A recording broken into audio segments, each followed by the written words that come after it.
not too late. I think we'll get underway right now. So thank you very much, everyone, for making this session. We apologize for the late start, and we would like to go right ahead. I can see that we have a couple of attendees in the room already. Thank you very much for coming this morning, this afternoon, wherever you may find yourself. We're very happy to have you in this session, which is titled Collaborative Biomedical Innovation in Africa to Eliminate Infectious Diseases. It's hosted by the Drugs for Neglected Diseases Initiative, DNDi.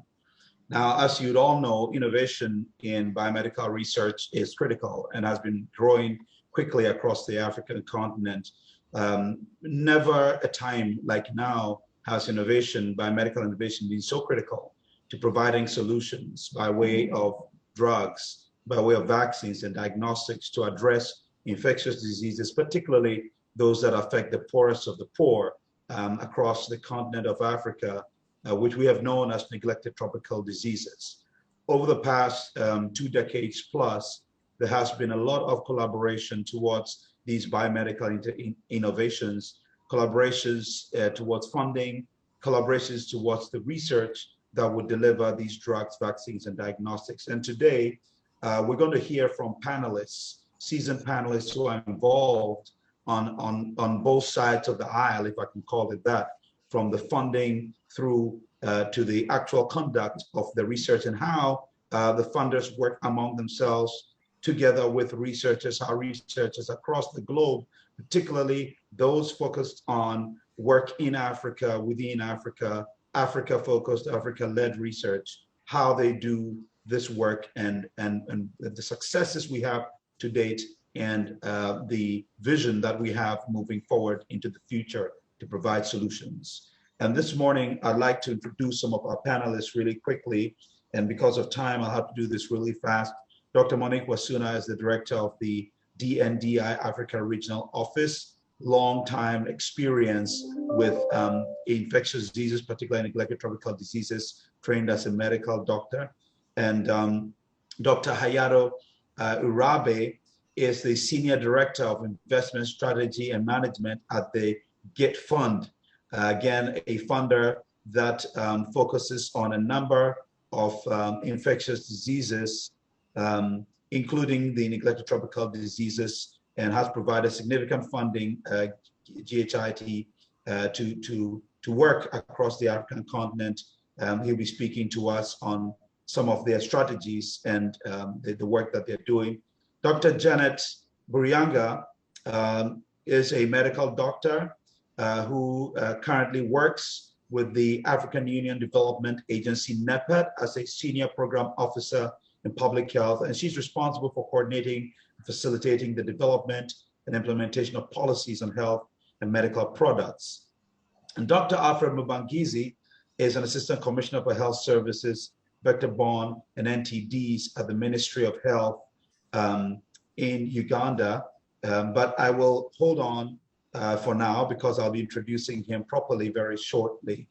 And finally, I'd like to introduce Dr. Matthew Gerogi, who is a scientist at the H3D, the Drug Discovery and Development Center at the University of Cape Town. He's involved at the cutting edge of advancing preclinical drug discovery projects, and he will also be speaking to us about some of his work. Ladies and gentlemen, once again, you're welcome to this session on collaborative biomedical innovations in Africa. I'd like to inform you of our hashtags, hashtag WHS Africa 2021, hashtag World Health Summit. And do please make use of the interactive sections in your Zoom box at the bottom of your screen. Use the Q&A functions in Zoom to provide your feedback and also ask any questions that you may have to us. I'm going to go right away into the session this morning, and I would like to introduce Dr. Alfred Mubarakisi from the Ministry of Health in Uganda. He's, as I mentioned, the Assistant Commissioner for Health Services, Vector-Borne and NTDs, division of the Ministry of Health headquarters. and he's a national coordinator for the NTD programs. He coordinates all NTD implementing partners in Uganda, and he holds a master's in public health from Makerere, the famous MAC in Kampala, which he obtained in 2009. Also obtained his earlier degrees from Bara University of Science and Technology. He also has skills and training in planning and management from the Uganda Management Institute. He has attended several courses and really is experienced in the management of NTDs, particularly also in the WASH section. He has spearheaded the work in Uganda to date and has really been involved in moving the NTD roadmap 2030 from the perspective of the Ministry of Health in Uganda. And with this, I'd like to hand over the floor to Dr. Alfred Mubarakisi. Thank you so much for being with us. We look forward to hearing from you, Dr. Alfred. Thank you very much, Dr. John. Good morning, everyone. Yes, I'm Dr. Alfred Mubarakisi, as you have heard, Assistant Commissioner Vector-borne Tropical Diseases and National Coordinator for NTD. Dear distinguished delegates, ladies and gentlemen, all protocol observed. Welcome to Uganda. On behalf of Minister of Health and on my own behalf, I'm pleased to have you join us in the heart of Africa, continent of Africa, the Pearl of Africa, as we work towards the common goal of achieving good health for everyone and everywhere. I take the honor and the privilege to thank the organizers of this World Health Summit Regional Meeting in Africa to strengthen collaborative biomedical innovation in Africa to eliminate infectious disease for opportunities to participate in this important summit. Africa continues to suffer from neglected tropical diseases, also considered as a disease of poverty and inequity. They affect the poorest members of our society, causing disability and mortality and robbing the continent of human capital and billions of dollars in economic productivity. The World Health Organization currently classifies 20 diseases as neglected tropical diseases. These are debilitating diseases that are a mixture of parasitic and bacterial diseases, are endemic in 49 countries on the continent and affect over 600 million individuals, representing 42% of global burden of NTD. The epidemiology of NTD on the continent varies greatly, with many countries affected by as many as 5 or more of these diseases at any given time. Uganda is in the same category, with the high burden of neglected tropical disease. These diseases mainly affect rural communities, which result in reduced productivity, hence affect the socio-economic development of this population. Control and elimination of NTD is part of Uganda National Minimum Health Care Package, as heightened in health strategic sector strategic and investment plan 3. Yet the vision of Minister of Health is to have healthy and productive population that contribute to the socio-economic growth and national development. Health is a key priority in Africa. Sustainable health security for the African population requires cooperation and application of existing knowledge and innovations, as well as generation through robust research and innovation of new contexts and specific knowledge, technologies, innovation, and expertise that can shape evidence-based policy making and inform health interventions leading to improved health delivery awareness. This is in line with the WHO stipulated guidelines on accelerating elimination of NTD through implementation of innovative and intensified disease management, in addition to other interventions like preventive chemotherapy, vector ecology management, provision of clean water and sanitation, and the use of multi-sectorial approach.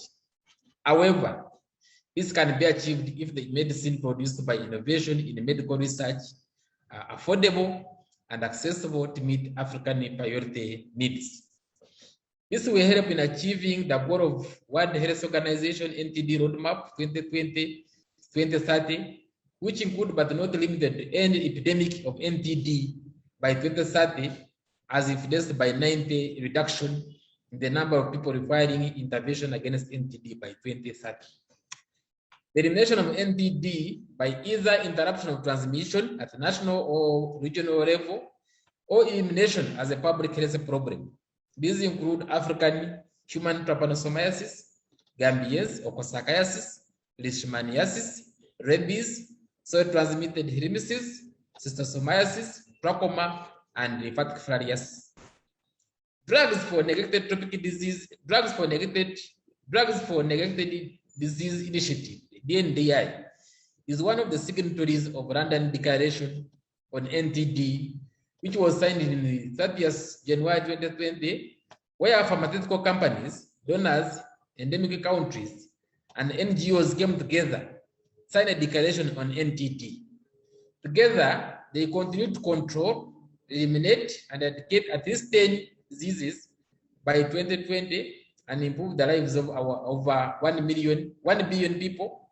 And I thank DNDi for keeping their promises. Uganda has been a pioneer of efforts to develop and then accelerate the introduction of new medicines for infectious diseases. Over the years, Uganda institutions working with partners from across the region, like Drugs for Neglected Tropic Initiative, and other international partners have been successful in innovation efforts to introduce new treatment for visceral leishmaniasis, sleeping sickness, and other NTDs. In 2018, our host Makerere University and Uganda National Health Research Organization entered into 5-year HAD RSCC consortium together with other neighbors, together with our neighbor, Malawi, and the Drug for Neglected Disease Initiative. This consortium is trialing new medicine developed for sleeping sickness address form of the disease, which proportionally affect Uganda and Malawi. The study will provide clinical data to assess the safety and efficacy of the treating both stages of sleeping sickness and indeed intended to contribute to WHO control and elimination efforts in East Africa by providing evidence for potential new and earlier administer oral drugs. Uganda is a member of Africa KADIA consortium, which brings together 10 research and academic partners with funding from European and developing countries, clinical trials partnership. The consortium is undertaking a large-scale phase 3 clinical trial, assess efficacy and safety of combination of methotrexate and paramycin in treating VL in East Africa. It is also looking at developing new diagnostic tools that are less invasive and less dangerous to VL patients, most of whom are children.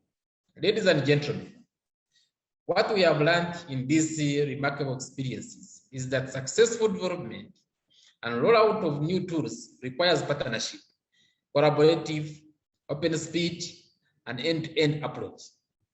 The question of access and affordability needs to be asked at every beginning of the discovery efforts.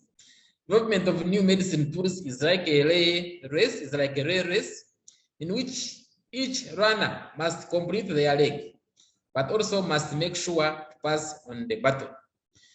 We in the government and those who support R&D efforts have responsibility to make sure that our policies do not obstruct the runners or make the race more difficult than necessary.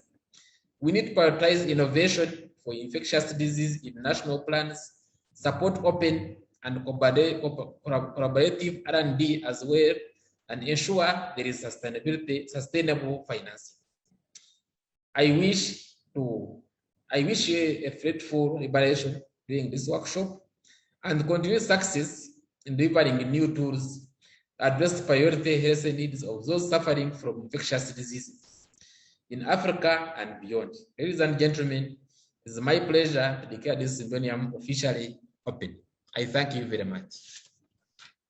Thank you very much, Dr. Mubarakisi, for those opening remarks. Much appreciated. It's exciting to see the work that is going on in Uganda and how that really reflects the biomedical innovation that is taking place across the continent, supported by many of the partners whom we hope to learn more about and from today. I think this is a unique opportunity in this session to really get a bird's eye view of the major activities that are happening across the continent and beyond in the area of both the funding and the research itself for infectious diseases, particularly neglected tropical diseases, be it drugs, vaccines, and diagnostics.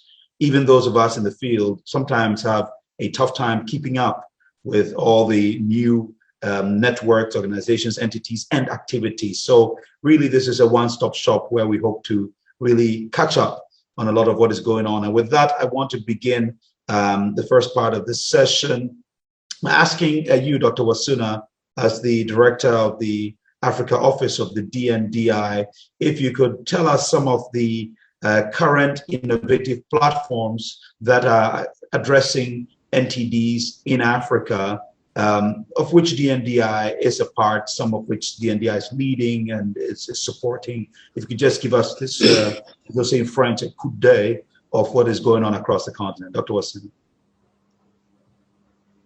Thank you very much, John, for this introduction. I'll first of all start by telling you who we are. Drugs for Neglected Diseases Initiative is a collaborative, non-profit drug research and development organization that discovers, develops, and delivers treatments for neglected patients around the world.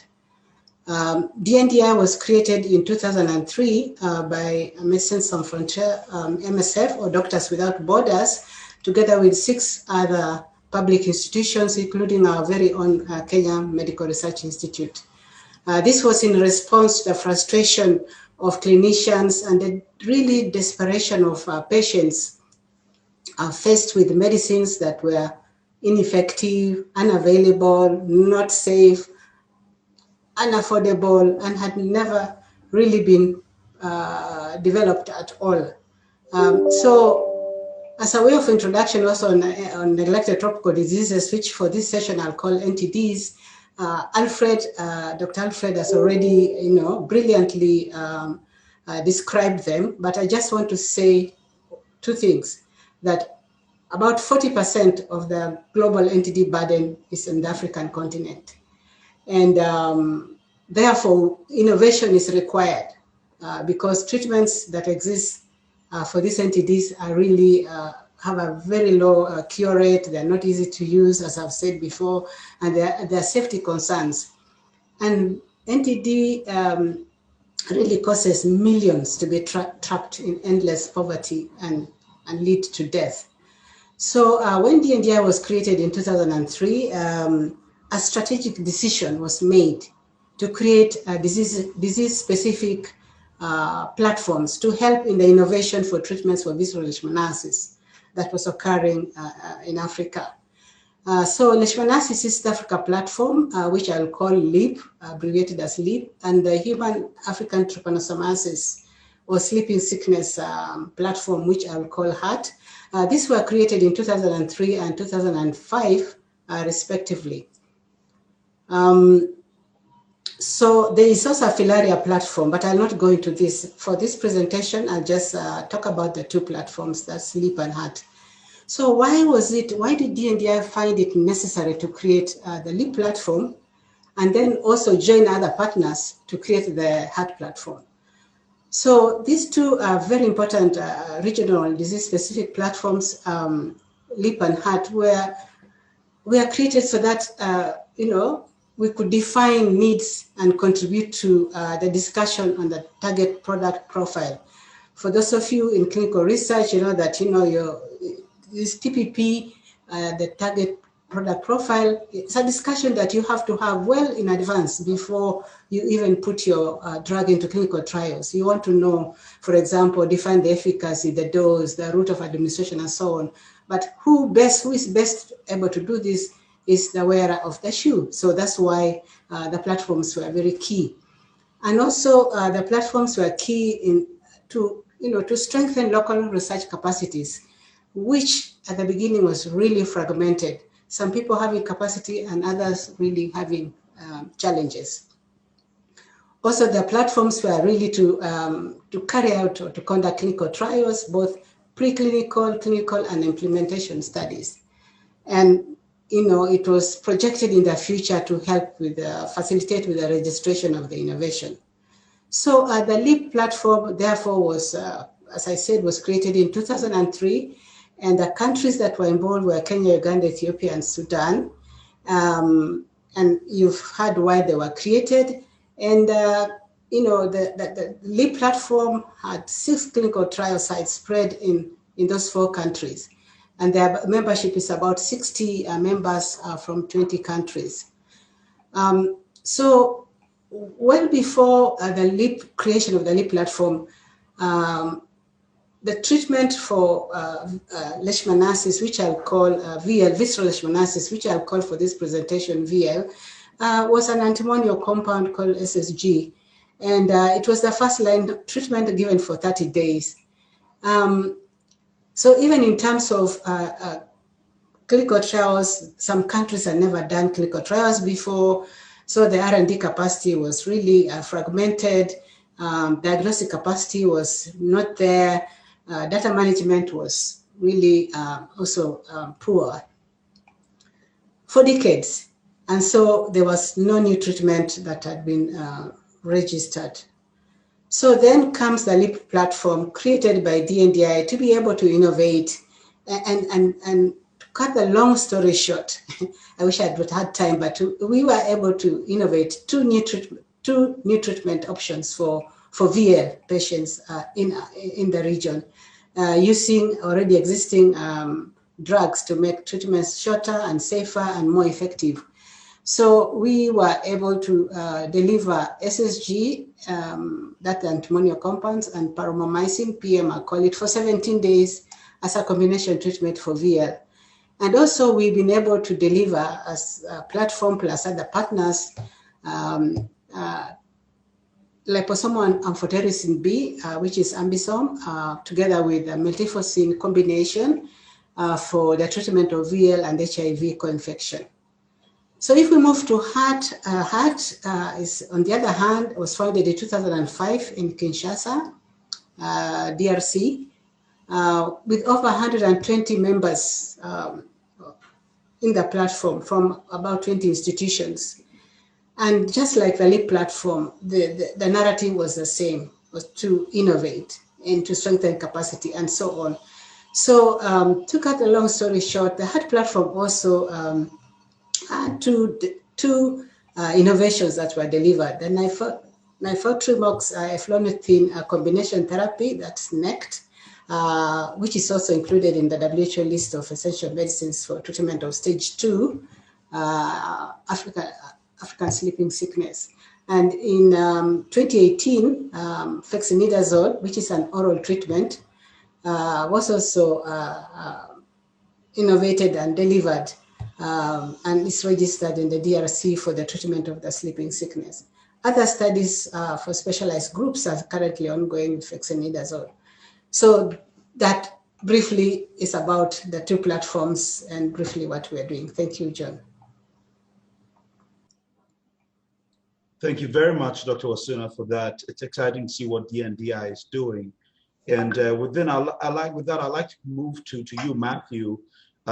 You are at H3D, you do cutting edge drug development. We've heard of some of the things that your institution is doing, but can you share with us some of the experience that you and your institution have in collaborative drug discovery in Africa, which I think is a really exciting field given the many infectious diseases for which we still need drugs, including drugs for the last mile and improvement of existing ones and so on. So just share with us some of what you're doing, Matthew. Thank you, Dr. Mwasi, and thank you to the participants for attending this meeting. So I will start by mentioning that I'm attending the meeting on behalf of our director, Professor Kelly Chibale, and I'm glad to introduce to you the work that we're doing as the Drug Discovery and Development Center We are an integrated drug discovery platform founded in 2010 at the University of Cape Town. And what we mean by an integrated drug discovery platform is that we have the capacity that you'd find at a traditional innovative pharmaceutical industry to prosecute drug discovery projects. So that means we have capacity for medicinal chemistry to both make new molecules or modify existing molecules based on issues that are identified either through preclinical or clinical data. We have access to a biology platform, specifically in malaria, tuberculosis, and antimicrobial resistance that can look at the biology of the compounds or of the diseases that we're interested in, and identify issues for optimization, identify mechanisms of action for compounds we're interested in, and really allow us to integrate this information into drug discovery towards progressing compounds through the sometimes very difficult drug discovery cascade. And finally, at the end of the day, I'm sure a lot of us with maybe a slightly medical background will be aware that however good the compounds are, however efficacious they are, we also need them to circulate in the body for long enough for them to exert the desired effect. And so we also have a good drug metabolism and pharmacokinetics platform, which I had. And really, this platform allows us to look at how new drug molecules or existing ones in the clinic are broken down in the body, and to come up with solutions and use that information to see how we can optimize their duration of action, either at an early stage in preclinical models or later on through prediction techniques to see how we can optimize them for human dosing. And through this platform, we've been able to, with the support of different partners, progress compounds. I think our most advanced compound currently is in phase 2 clinical trials for malaria. And so this is really a good example of how we can build such platforms in Africa and really progress drug discovery to address African problems. The other side of this is, of course, that I think as both Dr. Alfred and Dr. Asuna have highlighted, that drug discovery by its very nature is a very complex field that requires a lot of collaborations to achieve anything at the end. We are all aware of the various costs that are associated with this process. And so at the end of the day, it's not just about what H3D is doing, it's also about what H3D and others are able to do to build collaborations and to build capacity across Africa, so that we're able to get to that critical mass of scientists and critical mass of centers that we need in order to address continent-wide problems. And so one of our quite unique programs we have in this area is the Grand Challenges Africa program. And really the program was founded in 2018 as a result of discussions with the Bill and Melinda Gates Foundation, the Medicines for Malaria Ventures, and the African Academy of Sciences. And the idea behind it was to find and develop African scientists in order to expand and strengthen the drug discovery ecosystem in Africa. And the idea is that we identify scientists. We've done one call in 2018 and another one late last year. So we identify scientists and we provide these scientists access to our drug discovery platforms, and they essentially get to drive their programs completely at their home institutions. And we jointly work with them to identify challenges and see how we are able to progress those programs at their level while building their capacity, at local level. And so the first cohort of 8 researchers, I think, is just about to finish their work, and we hope quite soon to be able to identify the next cohort of 8 scientists that will be progressing through our program. And so together with this, of course, we are also involved. I think I see a few familiar names among the attendees. We are also involved in joint applications to funding bodies trying to promote African-led collaborations when we need to do applications, especially the bigger applications, for example, with the NIH and with the European Union. So I think that's just a small snippet of the type of work that we're involved in, and I hope that we can continue getting involved in as we continue expanding the drug discovery ecosystem in Africa. Thank you, John. Oh, thanks, Matthew. I think what's very exciting is how your work really provides an opportunity for young African scientists from across the continent, not only South Africa, and particularly how you engage in joint applications with other bodies and entities. I think it's the true spirit of collaboration, which really is the spark for innovation. Thank you very much. And I'd like to turn to you, Dr. Biruhanga from AU NEPAD. And as we know a lot of what AU NEPAD does, but we'd like to know specifically the support that you've been providing to bolster the African innovation ecosystem. You know, NEPAD is a major convener, and of course, in-house from within Africa, funding and support is so critical. We'd really like to know some of what you do so that some of the scientists listening can also appreciate and take advantage of the opportunities which you provide. Janet. Thank you so much, John, and thanks for the participants that have made it to attend this session. I do hope that you get to learn a thing or two regarding how we intend to strengthen the ecosystem for health research and innovation in Africa.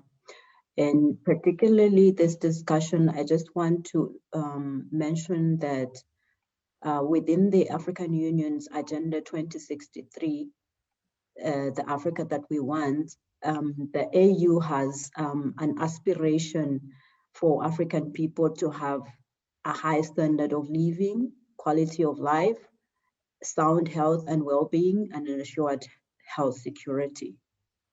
So in 2016, the African Union member states, particularly the ministers of health, adopted what they call the Africa Health Strategy that runs from a period of 2016 to 2030, and that's in line with the Sustainable Development Goals. And this strategy recognized the importance of investing in research and innovation for tackling health challenges on the continent. And the African Union Development Agency, NEPAD, was mandated by the Specialized Technical Committee on Health, Population and Drug Control, which is the decision-making body on matters related with health, population and nutrition within the African Union, to collaborate with interested partners and facilitate the integration of health research and innovation within the Africa Health Strategy that was adopted at the time. In order to achieve this, the African Union Development Agency, NEPAD, had to conduct a situation analysis and review with the aim of reviewing what was happening on the continent in terms of health research and innovation ecosystem. And we did identify, through analyzing the data that we collected, we did identify gaps within the ecosystem. And I just want to mention the 7 key gaps that were identified with in the ecosystem. Number 1 was the limited sustainable financing mechanisms for health research and innovation in Africa. And number 2 was limited participation of private sector in most of the research projects in Africa. Gap number 3 was the fact that the scale up of products emerging from the research and innovation by African institutions was lacking. And we also noted that there was limited knowledge management and innovation dissemination systems to elevate the knowledge outputs of African research. Gap number 5 was the lack of adaptive and proportionate regulatory systems and intellectual property rights systems that need to support rather than stifle research and innovation. Gap number 6 was the limited South-South collaboration and coordination, and other colleagues have talked about collaborative health research and innovation amongst scientists. So we did notice that there was limited South-South collaboration and coordination between scientists and funding agencies. And then finally, gap number 7 was the fact that there was a poor African representation in international research and funding fora, where health innovation research agenda setting and decisions on resource allocations are made. So our technical advisory support, therefore, aims to address these key challenges, as I've mentioned, and we definitely know that we cannot do it alone. Simply, we try and contribute through what our mandate and comparative advantage as an AU body allows us to do. And so we deliver and package our solutions through member states and regional economic communities, and in partnership with the relevant stakeholders. Particularly, our solutions focus on agenda setting and priority setting, designing and reviewing and reforming institutions that are dealing with health research and innovation. And we do that via the policies and the regulation and legislation that we try to draft together with these member states and regional economic communities. The other part of our technical advisory solutions are packaged to mobilize resources. And as a broker, we leverage the partners' financial and technical support to implement both the national and regional health research and innovation strategies that they would have adopted. We do foster systematic collaboration and networking among relevant players within the innovation ecosystem to enable knowledge transfer. We also ensure that there is effectiveness and efficiency in the partnerships that we establish in order to support the various initiatives that are present on the continent. And how do we do this? We ensure that the partners that are working with us align their support to the set out regional priorities. And also we ensure that there is partner coordination through the various engagements that we have with the partners and the partners platforms that we have established. And then we make sure that there is definition of the collective impact and sharing of partners' roles and responsibility so that there is minimum duplication of effort. We do, like Mr. Chair, you've mentioned, convene different platforms, particularly those that involve policymakers and private sector and civil society and different other players, and ensure that they give their contribution to the ecosystem. And we are able to understand their comparative advantage, and we are able to also tap into their knowledge and best leverage on what they're able to deliver. So that is our mode of operation, and we do hope that definitely we are not a panacea to the solutions, the challenges related to health research and innovation. We believe that with everybody around this conference and other partners interested in Africa's health research and innovation, we will be able to achieve the desired goal for a robust health research and innovation ecosystem in Africa. Thank you again, Chair. Well, thank you very much for that, Janet. Again, very excited to see all that AU NEPAD is doing. I'll come back to you again to understand better how you try to help, especially around the regulatory issues. So I'll be coming back to you very soon on that. I'd like to go to you, Dr. Urabe, from the GIT Fund. Well, as we all know, GIT is not a bank per se, but they really a major funder of collaborative research in Africa particularly for infectious diseases and NTDs for that matter. We'd like to understand from you, Dr. Rabi, first of all, how you managed to pull together all this funding and the mechanisms through which you push that out to actors across the globe, particularly in Africa, to conduct the much needed research into drugs, vaccines, and diagnostics. Dr. Rabi. Great, thank you, Chair. Let me share a screen just very quickly, sometimes the visuals help 1,000 words. So GHIT Fund, we are a fund, we have been around since 2013. It all started with our previous CEO, when he was discussing with multiple stakeholders over a bowl of soba, or maybe in African context, it's maybe with ugali or posho, I guess, maybe that's the local term. But it started off with, if there's any way for us to work together with different stakeholders, the government, the foundations, and the pharmaceutical companies, to amass all the intellect together and funding together to invest in diseases, malaria, TB, and NTDs, and different interventions, therapeutics, diagnostics, vaccines, to do product development. When we say invest, but it's essentially grants that we give out, trying to move products from discovery stage all the way to registration. And we don't only work on discovery to registration, that's where we invest money but we do facilitate the access and delivery portion. As it was mentioned earlier, the end-to-end approach is also very important here.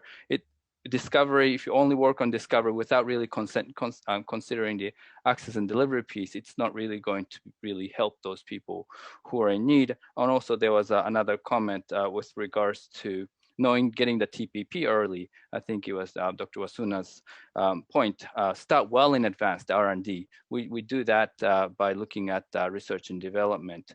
So we do require the developers to work on the TPP well in advance, to work towards the product.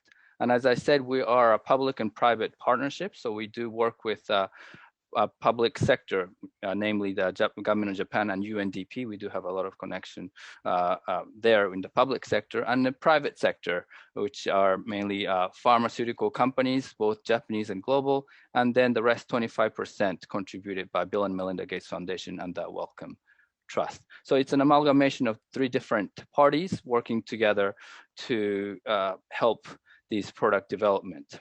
And in terms of how we operate and how we work together with African entities, just to give you a figure, we have invested so far 260 million as of June 2021, since our inception in 2013, half of which is in the NTD space. Around half of that is in NTD space. And you can see here, we have about 13 investments with the African partners. And these numbers, 5 to 14, 20s, are all collaboration with the African entities. So we do work very closely. And these are only numbers for direct collaboration. So if you were to consider, let's say, clinical trial sites or some work beyond, let's say, UNDP's access and delivery partnership, it's much more. We do work very closely with Africa. And what I wanted to emphasize here is that, yes, all our programs require collaboration between Japan and overseas entities. And Japan, we're good at different technologies, but if you don't put them in a local context, you'll never get them the right way. So it would be really good for us to foster increasing collaboration, to work with those entities, institutions, research institutions, universities, etc., on the ground, to work with our technologists in Japan, and also work with technologists in Africa as well, who knows the real needs, and then work together to really make it into the product together, working collaboratively.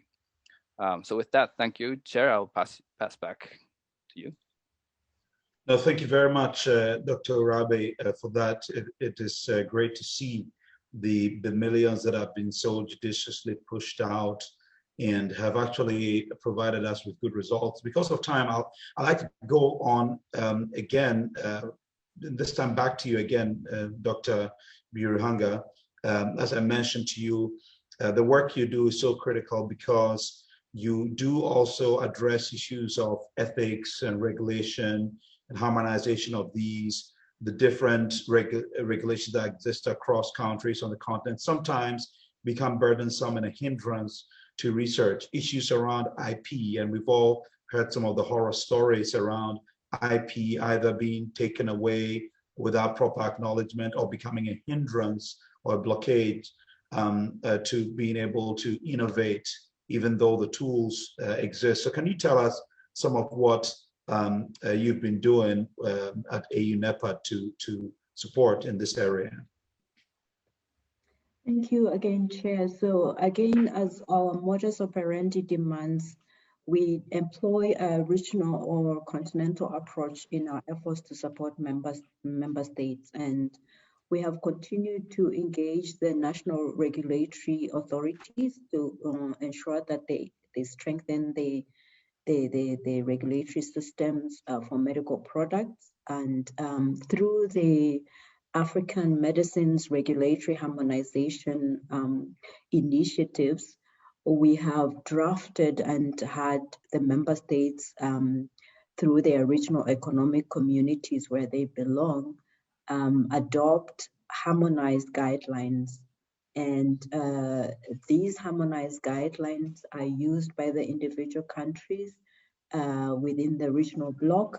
And the objective here is to ultimately have the countries be able to mutually recognize the various standards that have been adopted to regulate these medical products. We do establish platforms that enable transfer of knowledge, and I can mention the 11 regional centers of regulatory excellence that have been established that assist the regulators to pool capacity and to deploy training and capacity building across the various regulatory activities that are undertaken would have otherwise been difficult for an individual national regulatory authority to undertake. So these regional centers of excellence do help out in terms of pooling the capacity, pooling the knowledge, and then disseminating this knowledge on regulatory science to the regulators. Regarding ethics, we continue to urge the researchers to be responsible and conduct responsible research and encourage member states to enact legislation that's aligned with internationally agreed codes of ethics, especially those that definitely protect our people from abuse, and the research that is being done, we ensure that it's aligned with the international regulations. Regarding the IP issue, we do continue to connect and encourage member states to approach our continental and regional institutions that have been established that have the capacity to train, have the capacity to provide resources in terms of improving the intellectual property system. And I can mention some of these regional hubs being the Africa Regional Intellectual Property Organization, ARIPO, and OWAPI for the countries, where they have the competences to support the member states. And so we continue to engage these organizations. We have developed some instruments together with regional economic communities that focus on specific areas of intellectual property, and they appreciate the fact that they're beginning now to register more and more intellectual property using their national offices, and we do believe that the more we engage and utilize and leverage the competencies of these regional offices for intellectual property, including the WIPO, the World Intellectual Property Organization, we will be able to strengthen the IP and begin to benefit from intellectual property going forward. And for now, I will stop there, and thank you again, Mr. Chair. Thank you very much for that, Dr. Bayurhanga. Appreciate it. Dr. Rabe, just back to you again. You told us about the kind of funding that the GIT fund provides and the mechanisms through which you do this, but I also understand that you don't do this alone. You often collaborate with other funders to promote innovation. Can you help us understand how this works in a way that is able to really make the most out of potential synergies and contribute to measurable impact? Thank you, Chair. So we call ourselves GHIT. It's very hard to see it from GHIT, but that's how we call it. And thank you very much. Sorry for not being clear. But from GHIT, we consider medicines are valueless without access. So I think for us, the continuum, because from the R&D all the way up to access and delivery, we have to consider both as end-to-end approach, as I mentioned earlier. And on the R&D side, as we mentioned earlier, we do fund research partnerships that are specifically created to deliver specific work, or maybe more established, work with more established PDPs, like, of course, DNDi or TB Alliance or MMV, etc. But for, as I said, for specific work, like for the case we have with a pediatric formulation work for schistosomiasis.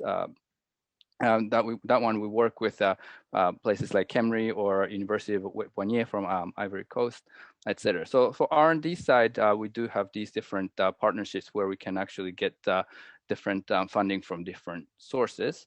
And as for programs that are closer to the market, we actually do require grantees to find co-funders so that we can work together with other funders, because we are a relatively small fund by ourselves, but we would like to be a catalytic funder to actually pull different funding, let's say from other foundations, like Gates Foundations, or for instance, for the schistosomiasis program, we did have a program co-funded by something like EDCTP.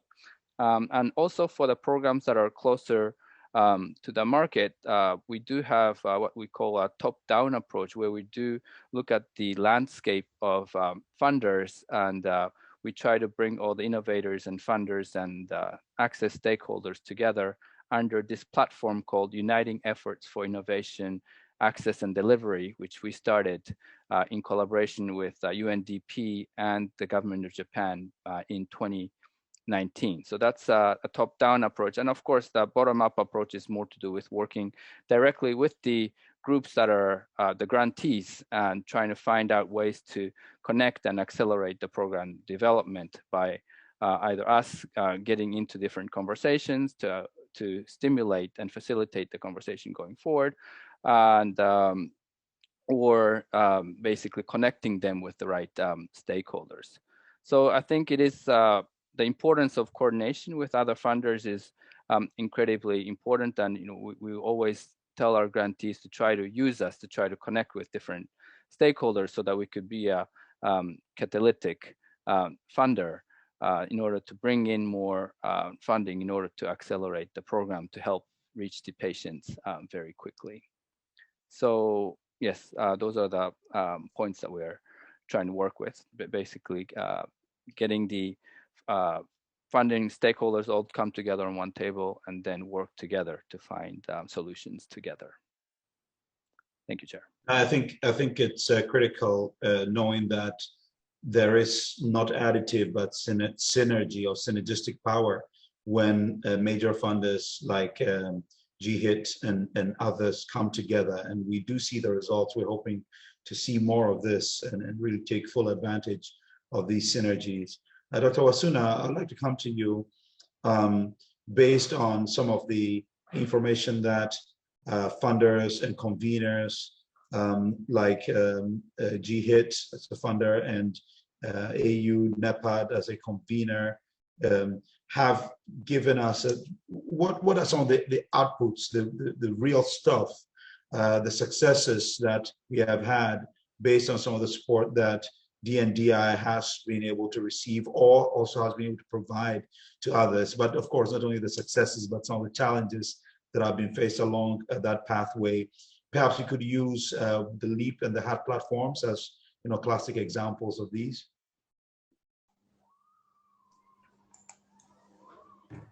Thank you very much, John. So as I'm using the LEAP and the HAT platform to really talk about the successes and the challenges of the workings of the disease-specific platforms in Africa. So actually, you're asking me to take you through the journey, the 16-year journey of the platforms. And that is really a lot. And we really have had a lot of success in the two platforms. But I just want to mention that we were able to achieve so much. Although we started of inequity, where we were lacking capacity, where the infrastructure for research was fragmented, where there was no funding, and where there are no treatments. So we wanted to innovate, but we were limited. So that's where we started, and now where we are now. So for the platforms to have achieved so much, to the extent of innovating at least 2 treatments each for the conditions, I think that was really commendable. And we could do that because of the partnerships that we developed. And right from the beginning, we involved our governments, we involved ministries of health, we worked with the national disease control programs, we worked with the regulatory authorities. Then, there was regulatory authorities, there wasn't so much expertise in other countries where we're working, but at least now that has improved. But then, so we worked with the World Health Organization, with research institutions, academia, with MSF, civil society, clinicians, everyone, and the communities. So that alone was an achievement of getting all those people together in the platforms to innovate. Because when you're innovating, you need everyone.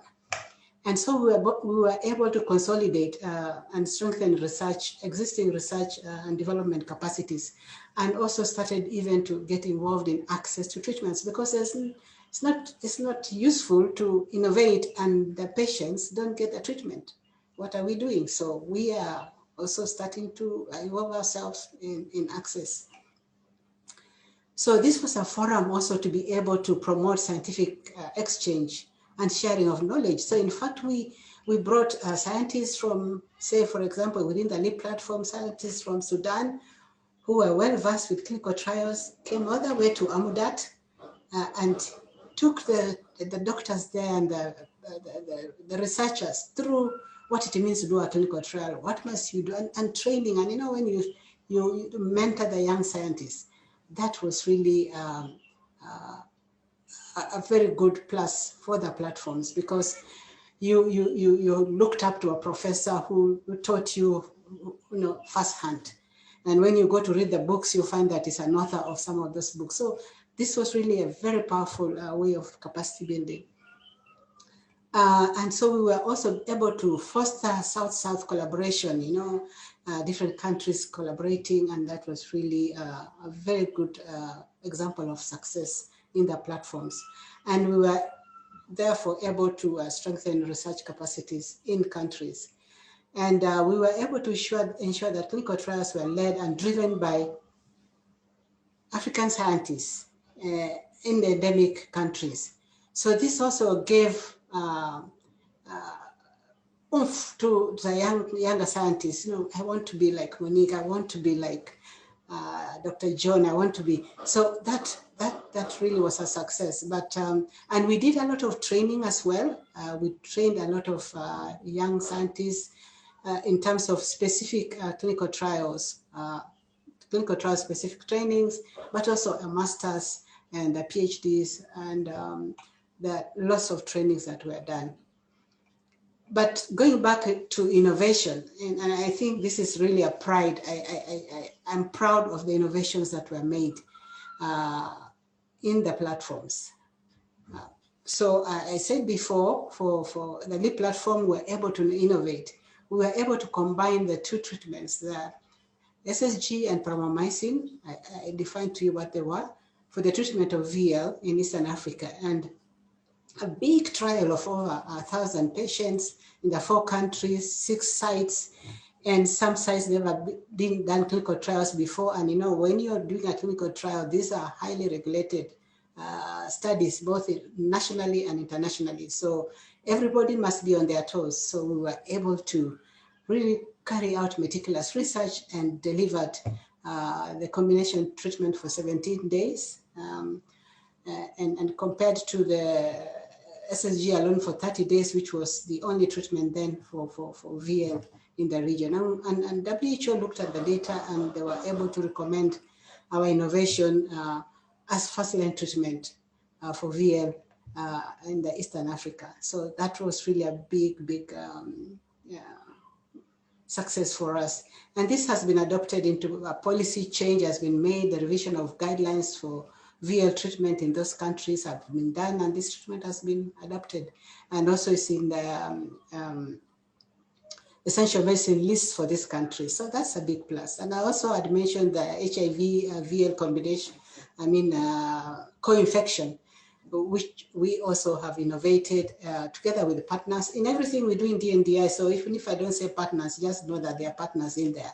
We never ever work alone. So we innovated with partners, and there are many, and I can't list all of them. And we are able to deliver treatment that is ambisome, liposomal amphotericin B, and miltefosine, which is an oral compound for the treatment of VL. And for the heart platform, it's the same thing. Those, capacity building and training and infrastructure upgrade, all those apply also to the heart platform. So I'll not repeat them, but we were able to innovate.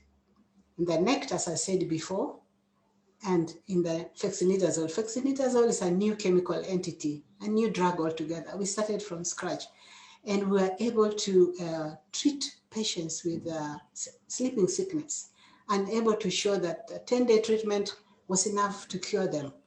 And what a game changer, because the cases just had a significant drop.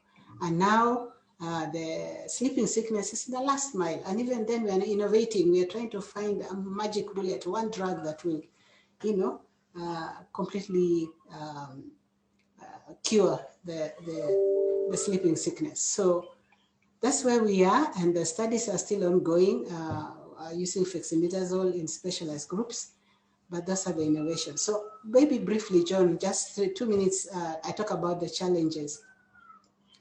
Challenges were many, especially where we started from. We started from far, far, far in some of the countries. And because the research infrastructure was poor, and nobody had done some clinical trials, even the infrastructure, just even in the settings, we were started in some countries, we started the studies in the tents, and then DNDi, with the help of the donors, was able to put up some treatment centers for these patients. And so we started far. So those were the problems. We had different regulatory and systems in place. And I'm glad that my sister Janet is talking about regulatory harmonization. That's really the dream of any researcher. When we have ethics and regulatory harmonization, that's the dream, because you cut your time even more than half waiting for approvals. So this was really a problem. And cultural environments, we have to be sensitive to other people's cultures and respect them. We are working from different countries, so that's where problems. And we work in the middle of nowhere, so we also had staff limitations, people leaving, high staff turnover in some of the areas and countries. So those are the problems. And of course, the climate and the terrain did not we did not stay out of our path. We work in the middle of nowhere, and so the climate, when it rains, the roads are, washed away, and you're just lucky when you go from point A to point B, because you could just go down the cliff. And so sometimes this made recruitment of patients very slow. So those are the challenges. And thank you very much, John. I've skimmed through, but could be more. Yeah, thank you. Well, thank you very much, Dr. Wasuna. I can tell there's a lot more that you'd have loved to share with us. And I mean, how easy is it to box in perhaps over a decade of work into just a couple of minutes, but much appreciated. I want to move on to you, Dr. Gerogi. If you can also speak to some of these challenges, but this time specifically in the drug discovery. So Dr. Wasuna has walked us through a classic example via the HAT and the LEAD platforms of how when we have these new innovative drugs or combinations, we can really test them. But you are in the space where you're actually trying to find these new molecules, looking for new targets and hits. You're doing your high throughput screening and isolating compounds and this kind of thing. Can you tell us some of these challenges that you face at your end, or your view of these challenges across the continent of Africa? Matthew? Sure. Thanks again, Dr. Mwasi. And I think the other panelists have already done quite a good job at starting to introduce some of the issues that we also face. I think as both Dr. Janet and Dr. Wasuna have highlighted, regulatory harmonization, I think, continues to be a challenge that all of us face from time to time. And I'm quite happy to hear that there is a lot happening there. But maybe to think more about the practical day-to-day life of a research laboratory, one of the very big things that we face as a challenge is in the recruiting and retaining of drug discovery scientists in Africa. I think there are some estimates that say that close to about, if not more, of our skilled professionals, that is, Africa's skilled professionals, are not working on the continent. And there are many different reasons for this. There are no simple answers or simple solutions, but what it means is that however good our programs are or however innovative we want to be, there's a bit of a limit because we have to either convince people to come back, or else we have to make a decision, a conscious decision to recruit the best talent wherever we can find it. And that's quite a big challenge, and of course has a lot of implications in being able to address and meet medical needs in Africa. Because at the end of the day, I think as all of us will acknowledge, the best way to do this will be to find skilled African professionals to work on addressing these challenges. Of course, the question of brain drain, if we could summarize it that way, has, as we've said, multiple causes and noisy solutions. But I think one of the biggest contributors to this is the problem of infrastructure. And of course, when we think about infrastructure, sometimes we restrict ourselves to thinking about the buildings and the equipment. And all that is good. And I think Africa has started making quite big advances in this. I think I can think of a number of research labs in Africa that would be able to compete at the cutting edge of world-class research in terms of the biomedical research that they're able to do. I can think specifically in areas of genetics, for example, or cell biology, where I think we've made quite big strides in the last decade. But the other side of infrastructure is thinking also about the ecosystem of drug discovery, which is specifically, for example, when we think about how long it takes us to order in chemicals or the regulatory challenges that we might find. I think we've had challenges, for example, with our colleagues as we try to build collaborations across Africa, and we find that if they need to order a simple chemical, that they are not able to do that because the regulatory regime is such that they need multiple permits to order something that for someone in another lab in Europe would just be a click of a button and receiving it. But even for us in South Africa, who are lucky perhaps to have a slightly more permissive regulatory regime that allows us to get in a lot of the consumables that we need for research, there is also the question of the turnaround times. And all of us, I think, will appreciate that cutting edge science requires cutting edge results. You need to be able to think of the hypothesis you want to test, and when the ideas are still fresh, be able to prosecute them to their logical end. And I think for a lot of us in Africa, that is not always a possibility I'm waiting, for example, for chemicals that I ordered around 2 months ago, and they're still somewhere lost in shipping or stuck in customs or something else. And what that means is that even when we have very good ideas and very good projects, there are delays. There are delays that are intrinsic to that maybe we're not able to overcome.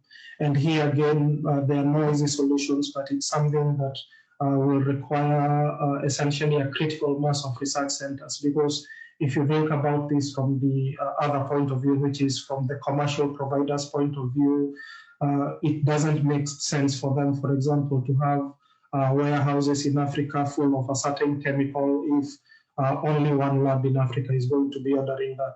However, if there are more of us engaged in research, more of us prosecuting drug discovery types of research and other things, then it becomes more commercially feasible for them to be able to stock some of these things and be able to reduce the turnaround times that we experience. There are, of course, quite a number of other challenges that we could point to, but one of the others that I'd like to point to, just because it's something maybe that won't be covered by any of the other panelists, is that we also have an innate challenge in Africa, and this is the genetic diversity of our population. And from a drug discovery perspective, this becomes very important. I think by some estimates, I think we are amongst the most diverse populations in the world. And as we might know, the genetic diversity will have influences on how we respond to drugs, and it will also have an impact on how those drugs are processed in the body and how long they stay in the body. I think there are already some good summaries in literature, especially in the area of TB and HIV, where there are a number of drugs whose toxicity is slightly higher in the African population just because of the diversity for drug metabolizing enzymes, which means that for certain drugs, the same doses that have been optimized in other populations will lead to much higher levels of the drug in the African population, which will mean that there is greater propensity for toxicity and all that. And of course, the same is true at disease biology level, that a number of the receptors, if I think, for example, of some of the things involved in cancer treatment or involved in hypertension treatment, but a number of those receptors are quite specific to the specific genetic diversity that we have, and that means that some of the treatments that are optimized elsewhere may not always work for us. And really here, I think the solution, and I think there are quite a number of people already thinking about this, is finding ways to build in more clinical trials in Africa so that we are able to test these treatments within our populations and then find the right drugs and the right doses to address our diseases. There are, of course, many other things I think that we could point to, but I think that's a good summary of the main challenges that we have to think about. Thank you. Well, thank you very much for that, Matthew. I think one thing that struck me, which you mentioned, which I also experienced, is just the challenge in ordering, key components, implement even reagents that are needed for some of our work, and even sometimes the quality of these reagents and some of these things. It's quite problematic, and I can really identify with that. So we're hoping that a lot of these can be addressed as we try to ramp up infrastructure across the continent. But I'd like to move on, and I'm very conscious of time. I want to encourage you all, please, if you have questions or contributions, please make use of the Q&A button at the bottom of your Zoom screen. I encourage you to start fielding your questions so that we can line them up and address them. We'll have to eat a bit into the Q&A time, but I'd like to go back to you, Dr. Urabe, to ask you very specifically with GHIT, how you think you can promote African-led innovation and initiatives, specifically around NTDs. You have told us about the broad work that you do, but what specifically can GHIT do or is planning to do with regard to NTDs and innovation in Africa? Just very briefly in the next maybe 3 or so minutes, if you would. Thank you. Okay, I'll try to make it into two so that we have more time.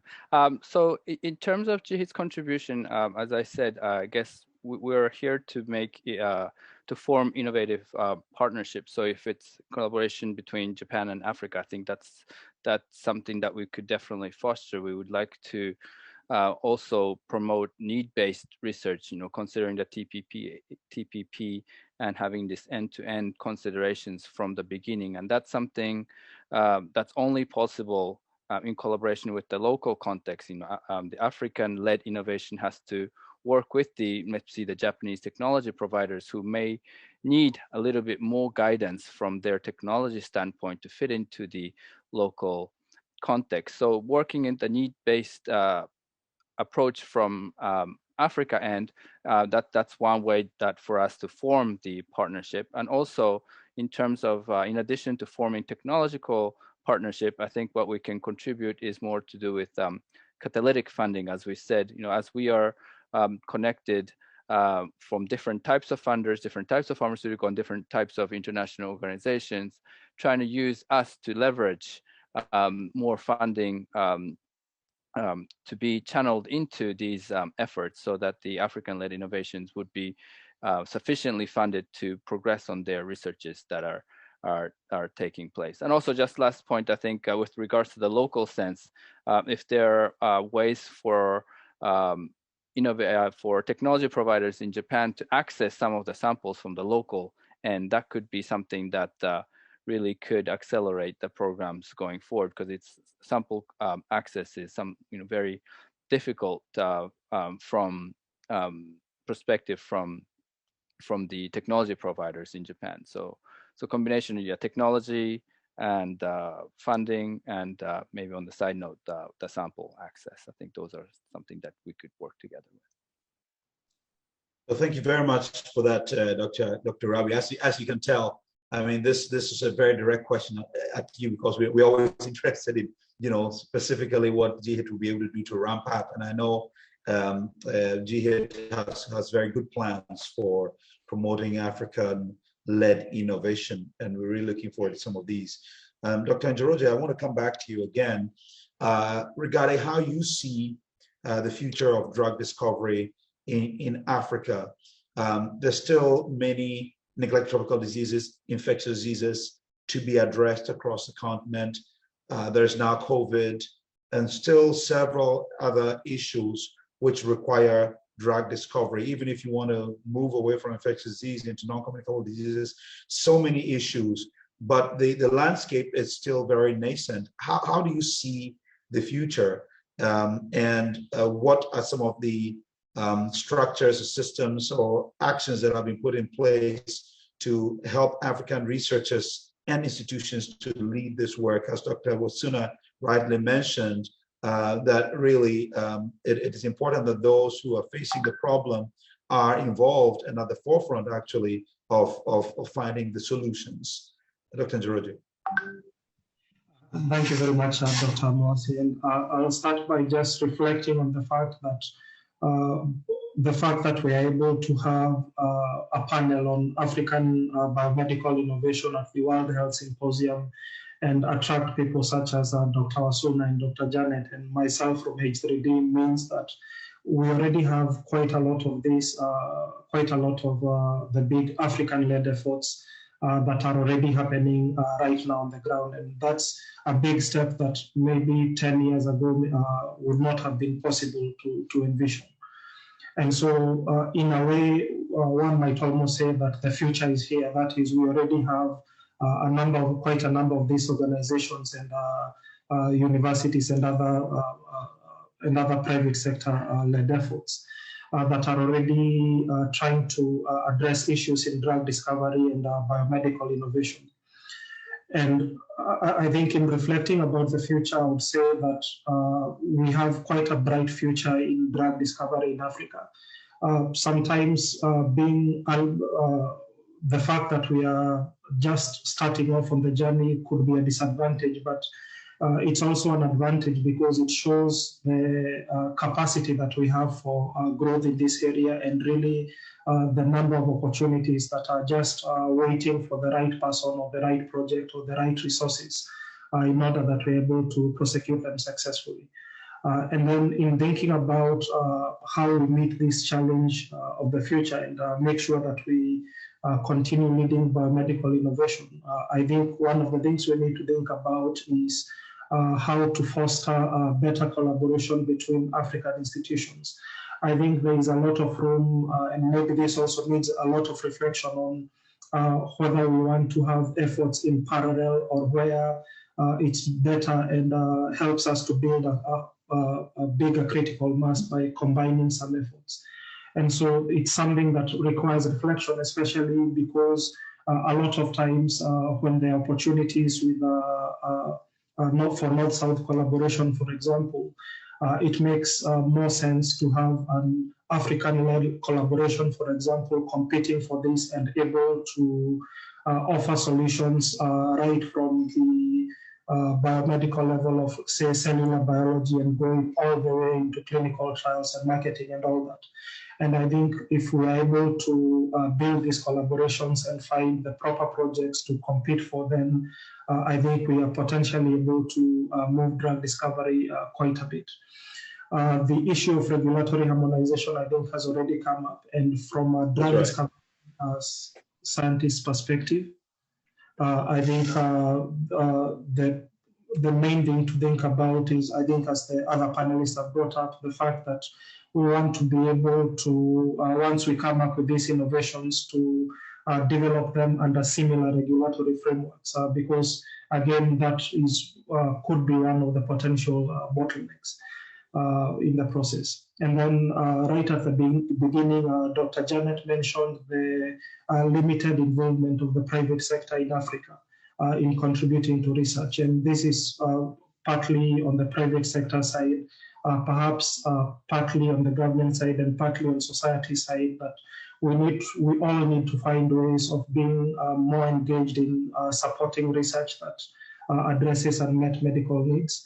And I think if all of us, if we think about, for example, the innovation industries in the global north, I think there are quite a number of examples of the private sector being actively involved in solving issues that affect those populations. And I think we need private sector to start contributing to that as well.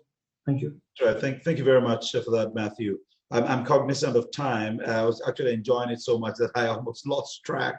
But Veronica Mwamba, I see you have your hand up. Unfortunately, we cannot allow you to speak. Well, not that we cannot allow you, but the system doesn't allow you to make oral contributions. So kindly type whatever you have in the Q&A. I would like to crave your indulgence for just some 7 to 10 minutes more while we wrap up. So do type your questions. I do see there's one in there already. But Dr. Janet, if you could quickly tell us just something more specific about the African Medicines Agency, AMA. I know you mentioned this quickly. It's so critical in supporting the development of innovative drugs, vaccines, and diagnostics in Africa. And can you let us know what the latest on the status of the AMA treaty is, just really quickly, and then I'll move to pick the question, and I'll have Dr. Wasuna to wrap up for us. Thank you so much, Chair and fellow colleagues. So the treaty that establishes the African Medicines Agency was adopted in February 2019 by the Assembly of Heads of State and Government of the African Union. So the Assembly called on the African Union member states to sign and ratify the treaty in order for the treaty to enter into force as soon as possible. The African Medicines Agency will be the second continental health agency after the Africa Centers for Disease Control and Prevention that will enhance the capacity of state parties and regional economic communities to regulate medical products on the continent. The African Medicines Agency will also promote the adoption and harmonization of medical products regulatory policies and standards, as well as provide scientific guidelines and coordinate existing regulatory harmonization efforts of the African Union. By June 11th, 2021, 12 member states, Benin, Burundi, Cameroon, Chad, Republic of Congo, Gabon, Madagascar, Niger, Sahrawi Arab Democratic Republic, Senegal, Tunisia, and Zimbabwe had signed the treaty. 3 countries only have signed and submitted their instruments of ratification, and these are Algeria, Morocco, and Sierra Leone. No, those ones are yet to submit the instruments of ratification, but 7 countries have signed and submitted their instruments of ratification to the Commission, and these are Burkina Faso, Ghana, Guinea, Mali, Namibia, Rwanda, and Seychelles. Through the recently appointed African Union Special Envoy on AMA, Mr. Michel Sidibe, advocacy activities continue to be undertaken, and we do hope that many more countries will conclude their ratification process sooner. And if implemented effectively and efficiently, we hope that the African Medicine Agency will play an important role, not only in the regulation of generic medicines, but will contribute to enhancing the capacity and capability of the regulation of new and more complex molecules, including new health technologies. Thank you, Chair. Well, thank you very much for that, Janet. As I said, I'm cognizant of the time, but I just want to pick the 2 questions I see. They addressed, the first one is addressed, well, I'll just ask in general. I think whoever can pick it up, maybe to you, Janet, and then second one will go to Dr. Wasuna, and then she will wrap up. It's about IP rights, and research suggests that there's little knowledge among innovators to patent their products. What are some of the deliberate plans to enhance awareness among innovators in Africa, especially the younger researchers, regarding IP? As I said, we've all heard some of the horror stories around IP in Africa. So perhaps, Janet, I think this is best suited to you. Maybe Matthew, you could place just maybe a 30-second comment on that, and then I'll turn to you, Dr. Wasuna, for the second question we have, as well as your concluding remarks. Thank you so much. To answer this question, I would like to refer, if the person who is asking this question is coming from a country that has a national IP office. Most countries in Africa do have these offices. I would like to recommend that they approach these offices for further guidance, but we also have tried as much as possible for the African English-speaking countries to engage at the regional level with the RIPO, which is based in Zimbabwe. So there is a lot of capacity there, and if you do engage the Africa Regional Intellectual Property Organization there, they would give you a lot of information and on how best to patent or to register whatever IP product you have and to benefit from that. Then for the French-speaking countries, OAPI is another organization that is available to support the African countries on issues related with IP. Thank you. Thank you very much for that, Janet. Matthew, do you want to quickly do 30 seconds on that from your experience? And really just to reiterate what Dr. Janet has mentioned, but also to mention that I think in a number of our countries there's increasingly institutional IP bodies that help to coordinate between institutions and government bodies. And so if someone is based in a university, for example, there might be an intellectual property office that helps to coordinate some of these activities between the institution and the national bodies. And so that is perhaps another avenue to learn more about IP protection and institutional perspectives. Thank you.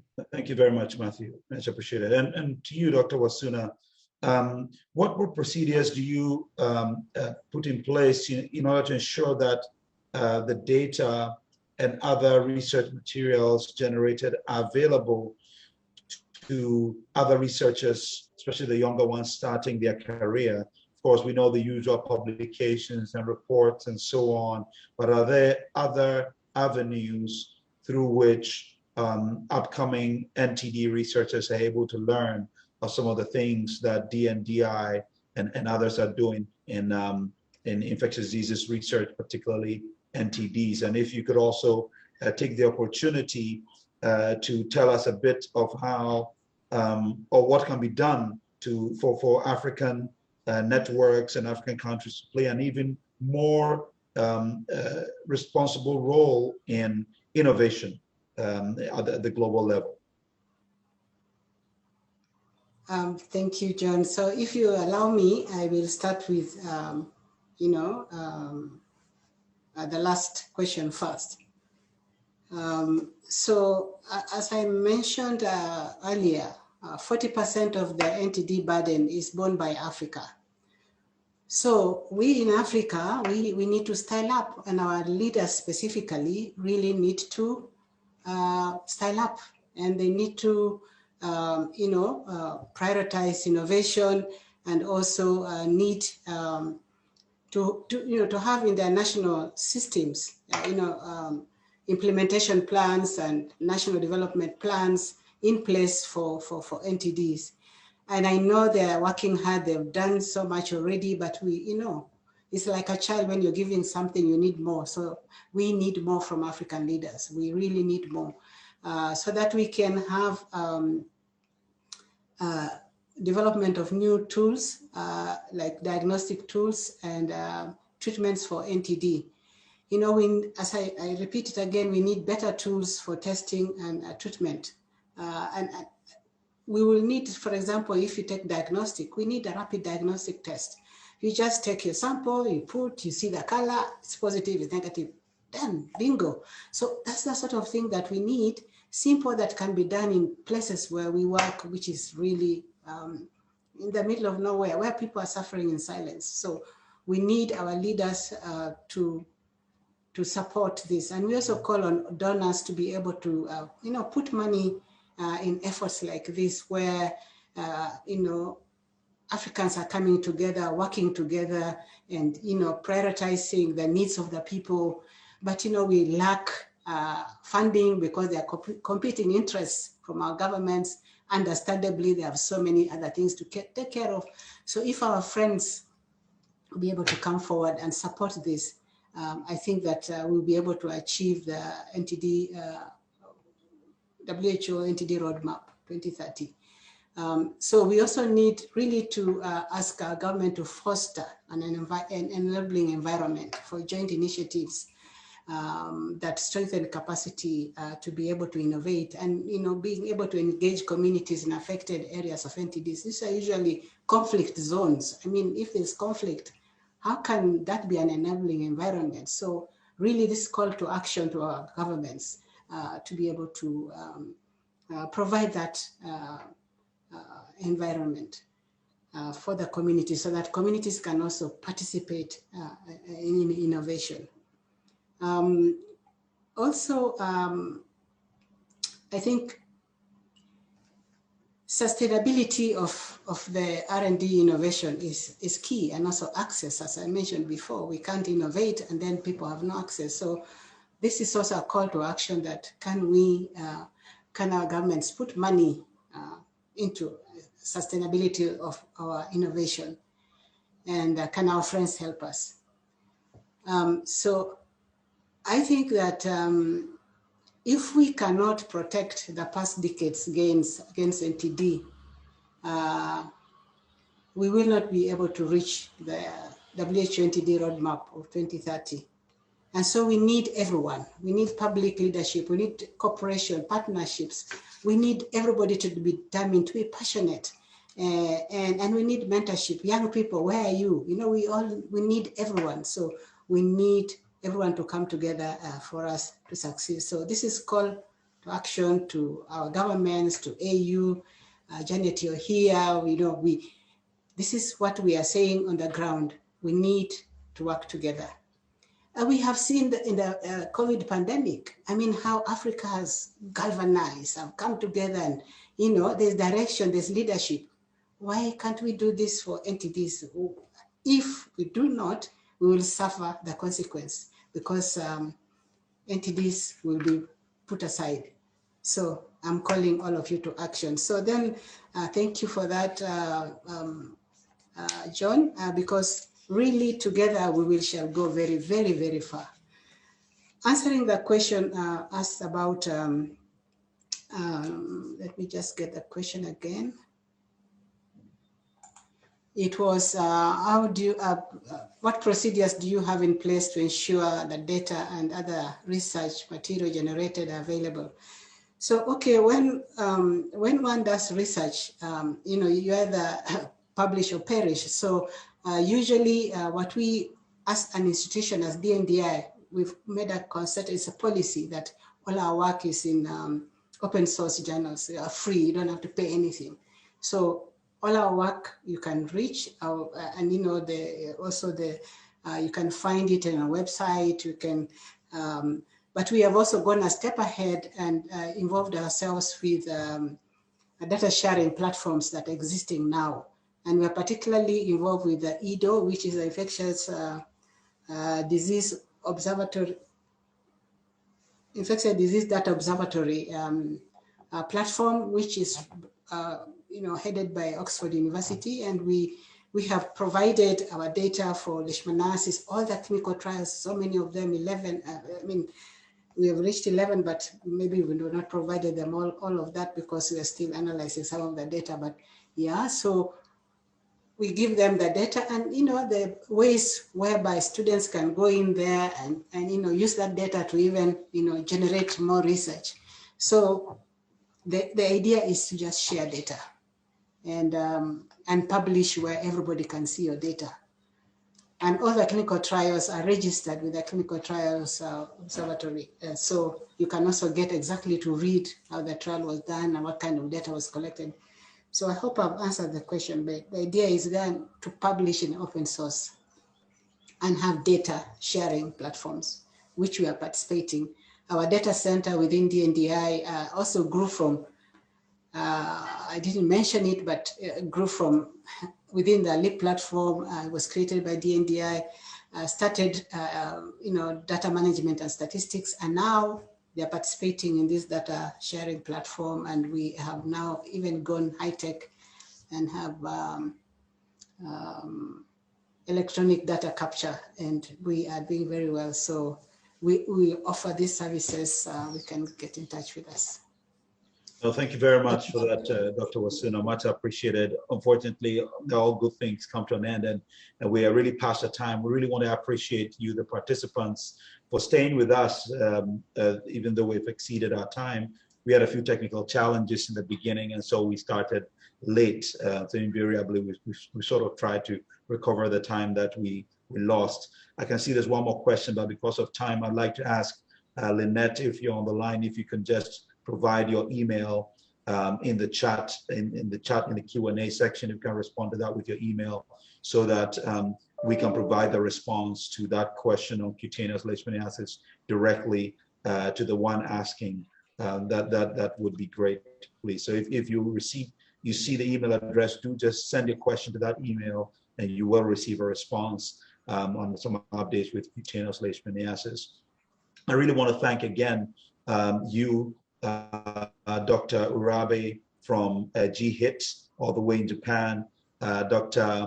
Birihanga, all the way from in South Africa with the AU NEPAD, to Dr. Gerogi in South Africa as well with drug discovery and development, and also to you, Dr. Wasuna, who's leading the Africa office of the DNDi and the stellar work that you've done over the past close to 2 decades. I want to thank so much Dr. Alfred Mubarakisi, Assistant Commissioner for Vector Control Division, MOH, in Uganda for coming on, and ultimately to you, the participants. As you can see, the drug discovery innovation or biomedical research innovation